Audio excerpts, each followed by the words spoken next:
Yeah. Family, y'all. Just keep it tight, keep it tight, keep it tight. Oh, right.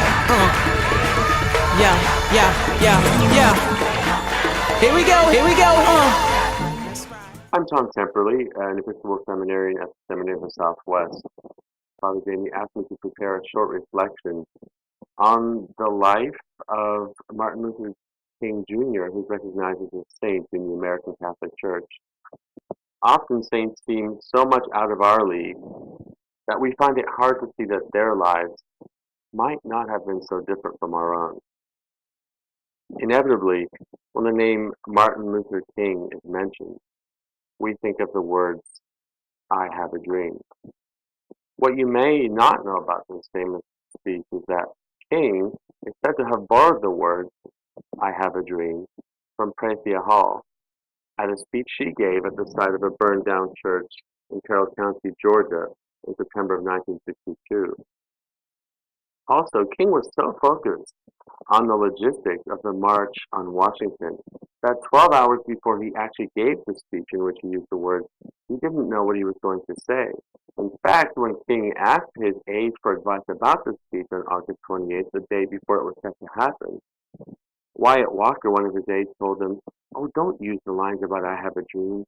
It's trite. It's cliche. You've used that one too many times already." Well, King had been preaching about dreams since 1957. For instance, in 1960, he gave a speech to the National Association for the Advancement of Colored People about the gap between the so-called American dream and reality. Ever since the founding fathers of our nation dreamed this dream, America has manifested a schizophrenic personality, he said. She has been torn between two selves, a self in which he has proudly professed democracy and a self in which he has sadly practiced the antithesis of democracy. The "I have a dream" part wasn't part of the prepared speech.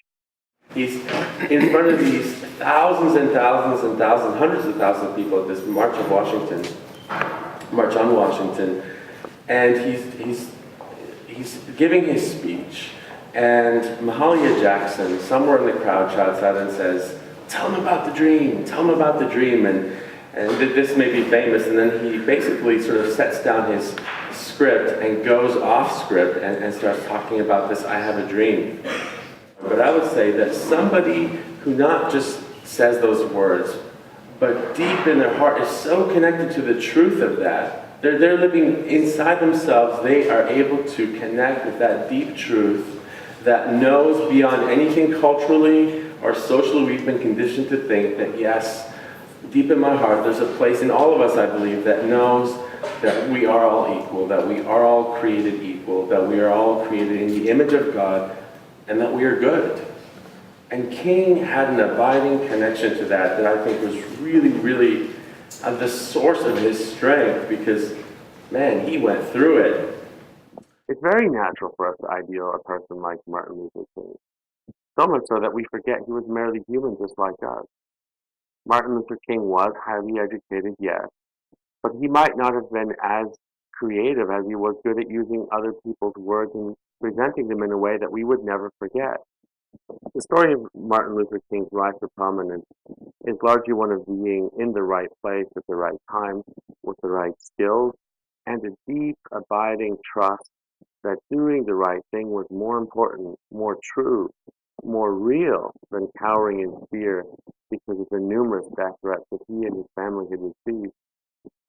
King's story as a saint, much like the story of Moses, Jeremiah, or even the Blessed Virgin Mary, was one of being willing to say yes when called upon by God, indeed by his fellow humans, to act in a way that only he could.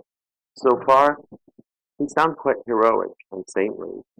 The title of an article, though, about Martin Luther King being a radical and not a saint by Peter Dreyer caught my attention. Today, Reverend Martin Luther King Jr. is viewed as something of an American saint. His birthday is a national holiday. His name adorns schools and street signs, as in our own fair town. Americans from across the political spectrum invoke King's name to justify their beliefs and actions. So it is easy to forget that in his day, in his own country, King was considered a dangerous troublemaker. He was harassed by the FBI and vilified in the media. In fact, King was radical. He believed that America needed a radical redistribution of economic and political power.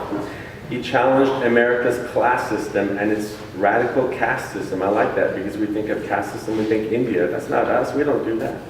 He was a strong ally of the nation's labor union movement. He was assassinated in April of 1986 in Memphis, which we know, where he had gone to support a sanitation workers' strike. He opposed U.S. militarism and imperialism, especially the country's misadventure in Vietnam. In his critique of American society and his strategy for changing it, King pushed the country towards more democracy and social justice. And then he begs us to consider, if King were alive today,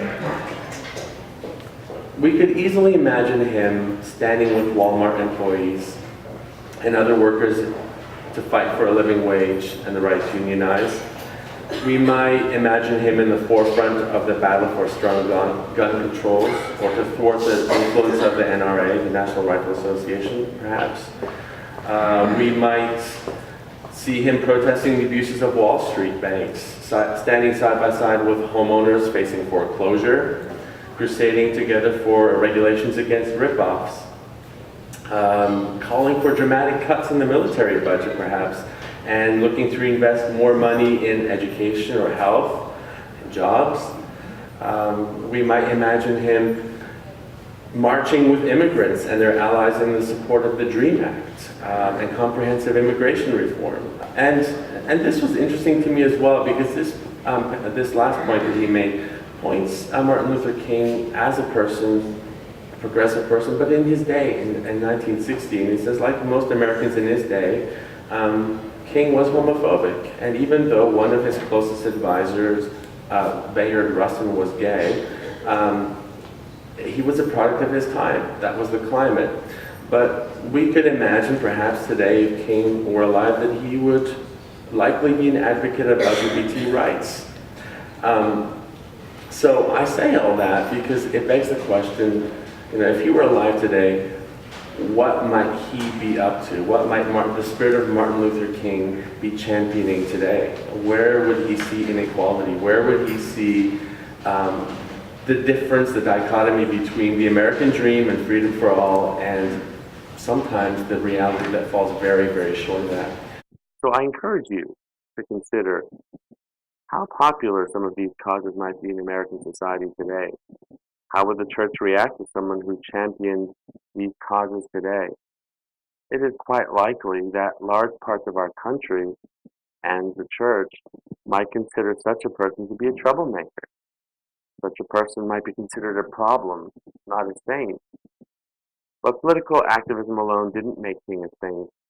It is how King brought about change in an effective but non-violent way that puts him in the ranks of Gandhi and Nelson Mandela. In closing, I invite you to ponder where God, or perhaps your fellow brothers or sisters, might be asking you to step up and do what only you could do for the sake of justice. In what areas of your life are you tempted to retreat into fear? But just know in your heart that God is asking you to step forward towards God into a difficult situation, into a struggle perhaps. What images from the life of Martin Luther King Jr. give you comfort or inspiration to say yes to God in a particular area that you're struggling to say yes to? I pray that you find hope, courage, and inspiration in the life of this saint, and that you would be willing to listen to God, to what He might be asking of you as we celebrate the life of Martin Luther King this coming Monday.